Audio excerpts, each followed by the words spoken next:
Hello everyone, welcome to the post-contest discussion of Atcoder Beginner Contest 453, and today we are going to discuss solutions of problem A, B and C. So let's start from A. So the problem statement says that you are given a string S of length n and you have to output a string obtained by removing all the leading consecutive O's from S. In case if all characters in S are O, output an empty string. So let's take a sample input. So in this sample input, we have two leading O's. So we just need to remove that two leading O's. If in case we have all the characters in the string as O, then we will just output an empty string. But for example, if we have a string something like this, there are no leading O's, then we will just print the string as it is. So let's just look out the code.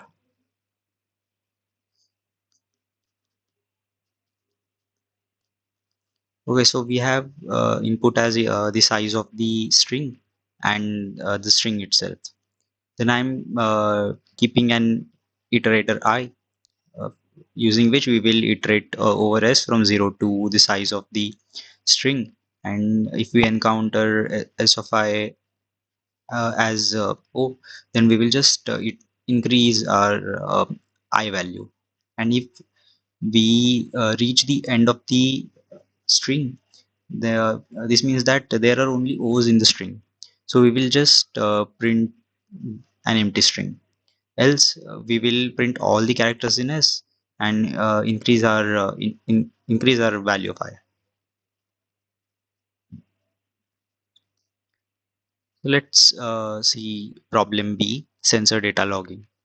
So problem B says that in a certain measurement the sensor readings at times are 0 until t are recorded according to the following rules.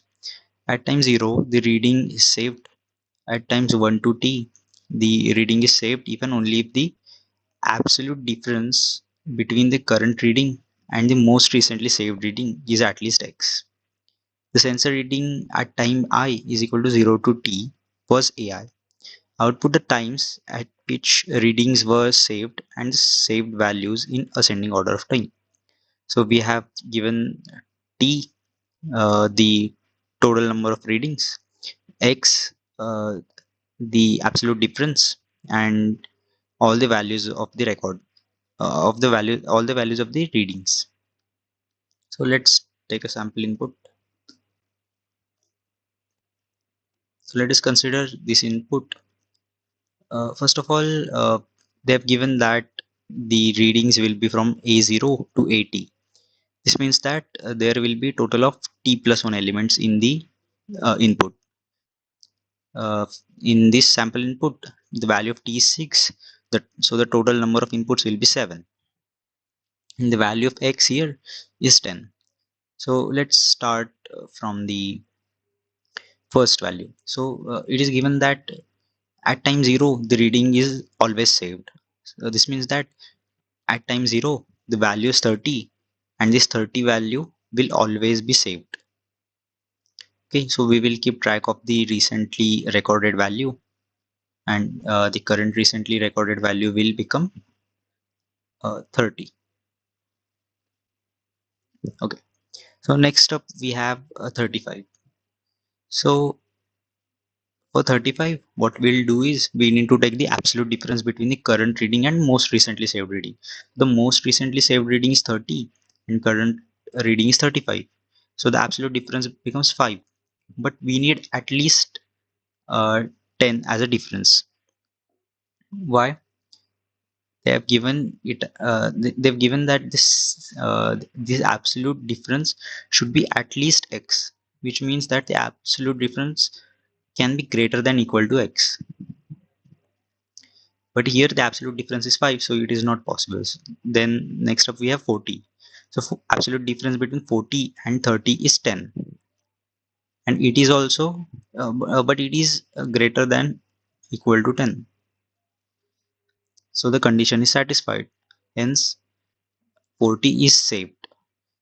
So how it is saved? Its index is 2 and 40, and the value of recently saved record is changed to 40. Next up we have 21. So if we take the absolute difference between 40 and 21, it turns out to be 19, and it is also greater than equal to 10. So 21 is also saved, and this value becomes equal to 21. Next up we have 30. The absolute difference between 30 and 21 is less than 10, so it will not be recorded. Then next we have 12. The absolute difference between 21 and 12 is also less than 10, so it will also not be saved. Next up we have 31. The absolute difference between 21 and 31 is 10. Hence 31 will be saved. Sorry, this will not be 4. It will be its index, which is nothing but it's the index, which is 6. Okay, so this will be our answer. So let's just see the code.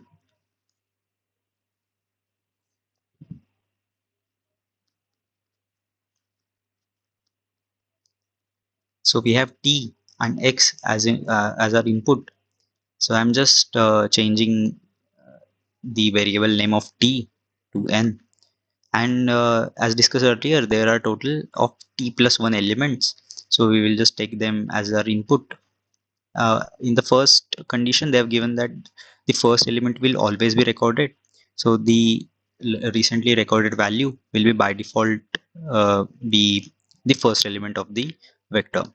And I'm using map to record the recorded values. So MP of 0 will be equal to recorded. This means that the first value that is at the index 0 will be recorded.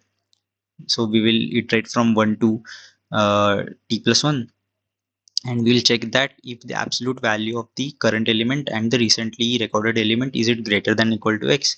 If it is, then the recently recorded element will be v of I, and we will just add that element in our map, and we will just print all the recorded values. So let's see problem C, sneaking glances. So the problem statement says that we are standing at 0.5 on a number line, and we can do n moves. The moves can be in either in a positive direction or in the negative direction, and for each move we can go li steps in that same direction. So we just need to find out what is the maximum number of times that we can pass through coordinate 0. So we have given n, and these are the total number of steps in each total number of moves in each step. So let's just see one input test case. So we have this test case. Let's draw a number line.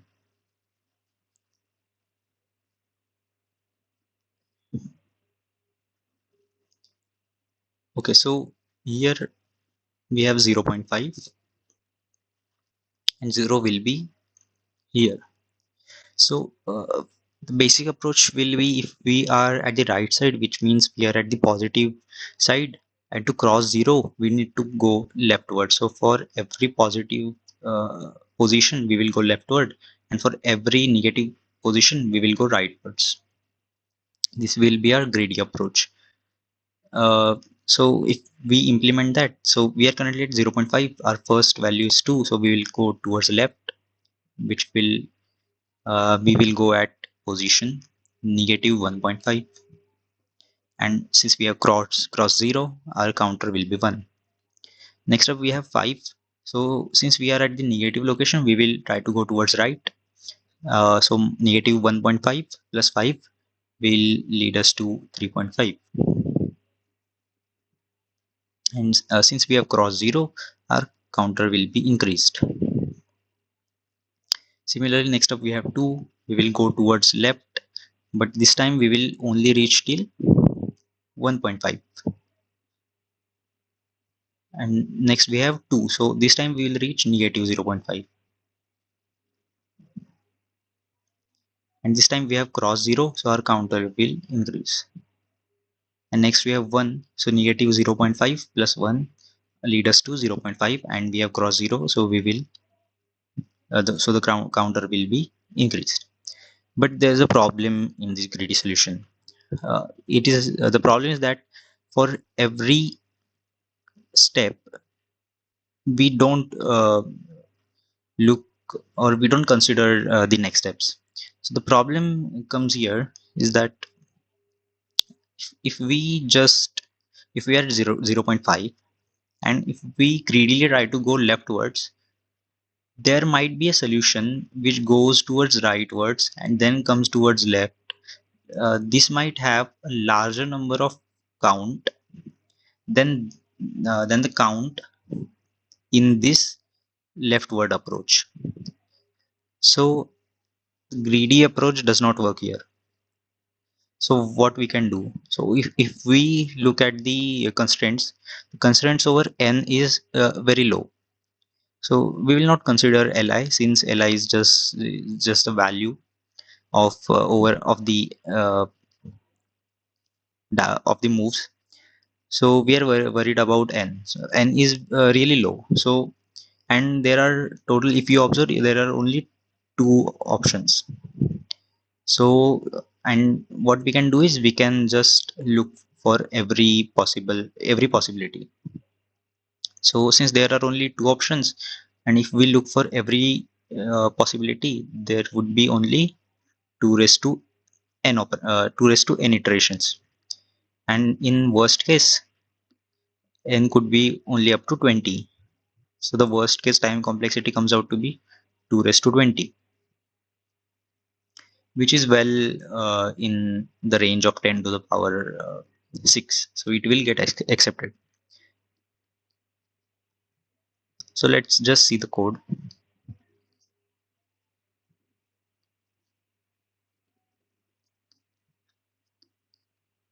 Also, what I'm doing in the solution is I'm not considering the initial value as 0.5. I'm just considering the current value multiplied by 2, just to make calculations a bit easy.